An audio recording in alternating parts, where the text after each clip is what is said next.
Hirap na hirap po ako mag-vision. Ito po ang kontrata ko sa GMA. Hindi ko mapirma-pirmahan. Ito ang totoo. Nag-usap po kami ng Senator Villar kasi wala daw siyang alam sa industriya ito. That's why kinakausap niya ako. After nung mag-usap kami ng Senator Villar, umalis, nagpa-picture kami.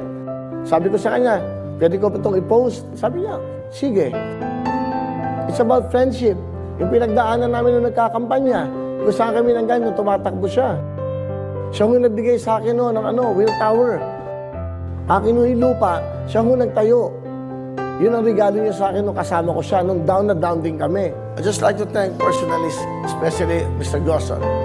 Attorney, maraming salamat. Babalik ako. Yung mga nawala ng trabaho, babalik ko kayo. I'll see you soon.